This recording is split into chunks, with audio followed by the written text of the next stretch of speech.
Hey everybody, how's it going? This is the Scrapper Tap Podcast, and I'm Jared Cole. Today I'm going to break down just the main card of UFC 249 on May 9th. I believe it's still 249. Heard talk that they might switch it to 250, but I'm pretty sure they're going to stick with it being 249, UFC 249 on May 9th. So I'm not going to get into too much detail on each fight because next week I'll be making a full card prediction with a buddy of mine. He's going to be coming on. We're going to be talking about every single fight. We're going to give you odds. He's going to give you his take. I'll give you my take. We'll talk a little bit about DraftKings. So that's what I'm going to do next week. So right now I'm just going to go over the main card. You know, I've been thinking about it for a while, so it's like I just really wanted to get this out and just talk about the main card of UFC 249, and trust me, there's a lot of other great fights on this in the prelims or in early prelims that I definitely want to break down and get into. But right now we're going over just the main card, UFC 249, and we still have, just like we were going to have on April 18th, we have Tony Ferguson versus Justin Gaethje. Tony Ferguson's coming in as the favorite as a minus 180, Justin Gaethje plus 155 underdog. I think these odds are pretty dang good, right on the nose, to be honest. I think if it went down on April 18th, it should have been opened up a little more to probably like maybe a minus 225, almost 250 for Tony Ferguson. But what they're at right now, Justin Gaethje had a little bit more time to prepare, get his body ready to go, maybe a full 4 or 5 rounds. And it definitely gives him a little bit better of an opportunity here to be ready for this fight. But like I did break this down on episode, I believe 2 or 3. I'm sticking with the same guy. I'm going to stick with Tony Ferguson to outwork Justin Gaethje and get that finish in the late rounds.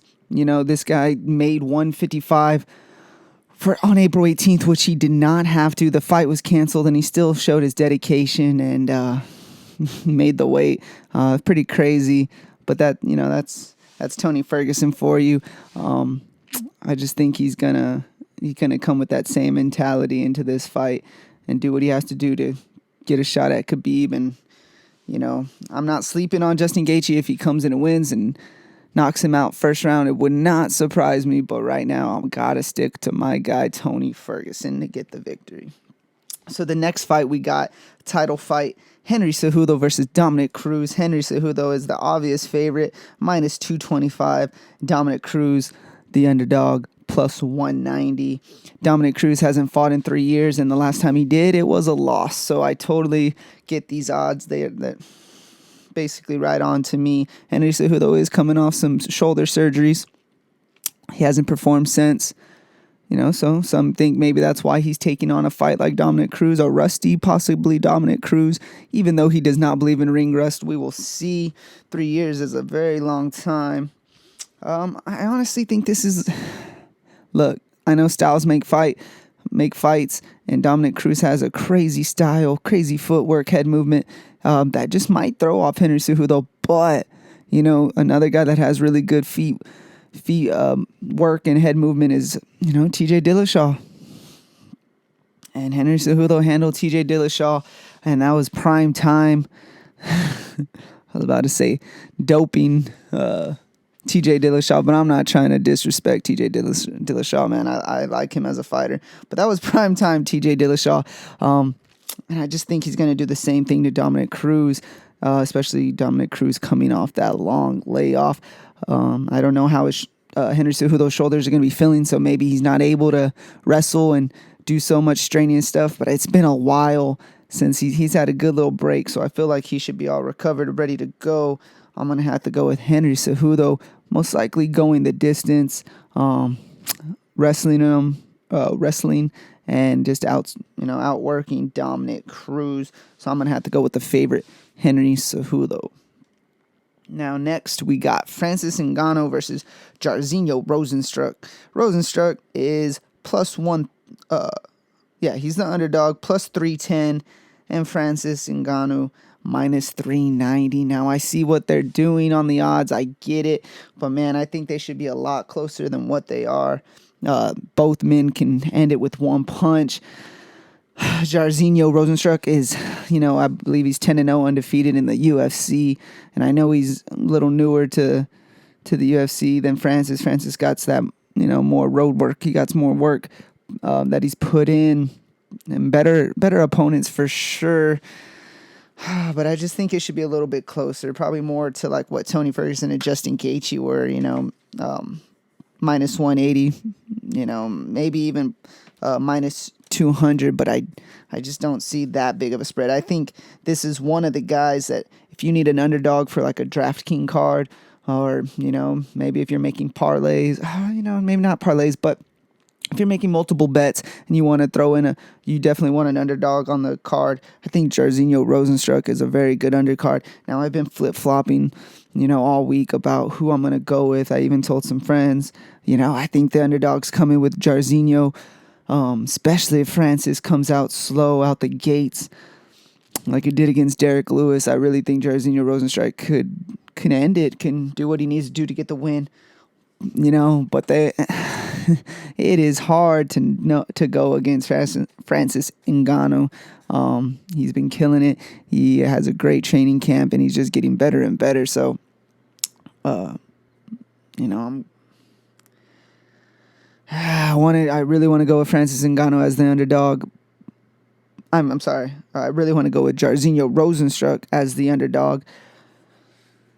And I know I'm going to make a lot of DraftKings cards with it, but I'm going to have to stick with Francis Ngannou as the minus 390 favorite to come in and, knock out Jairzinho Rosenstruck. So I'm going to take Francis. Next fight, we got a really good one, man. We got Jeremy Stephens versus Calvin Kattar.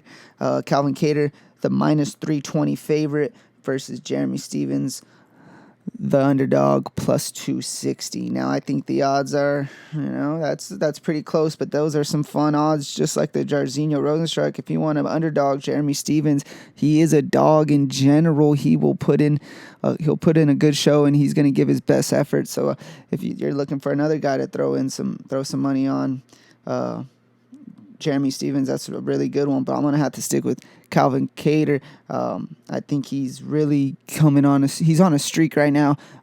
He's young, hungry. He wants to make that title run, and I see him getting past Jeremy Stephens, the vet. But, man, it's going to be a fun fight, and like I said, if you need some underdogs on a DraftKings card, Jeremy Stephens, that's not a bad one to go with.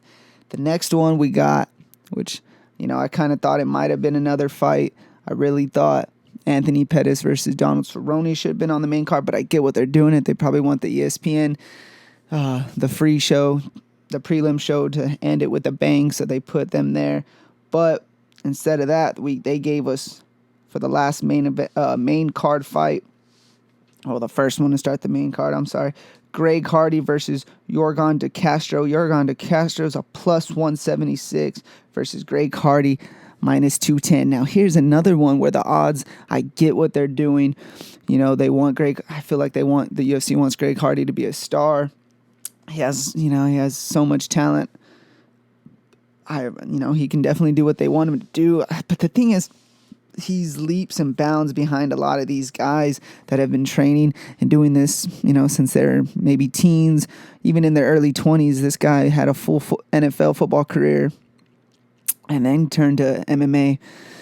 And, man, it's just tough. But I get he's a great athlete, so he can go out there and finish anybody. But, man, I think the odds are a little steep on Yorgan De Castro coming off a knockout. I'm going to have to I'm going to take my first underdog, even though I almost took Jairzinho Rosenstruck, which I still want to lean towards that, but I'm not. I'm going to go with Yorgan De Castro as my underdog to beat Greg Hardy. I think he's going to do it in probably the second round. Greg Hardy's going to I feel a little tired, leave his hands down, and De Castro, you can't sleep on him, man. He got some power. He's coming off a KO victory in the first round, so I'm going to have to go with Yorgan De Castro. So that's the main card. Those are my picks. Let me know how y'all feel about them, who y'all are taking in this fight. Y'all got Justin Gaethje. You got Tony Ferguson. Let me know. Tell me why. I appreciate it. Like the video. Subscribe. This is the Scrapper Tap Podcast. Appreciate y'all.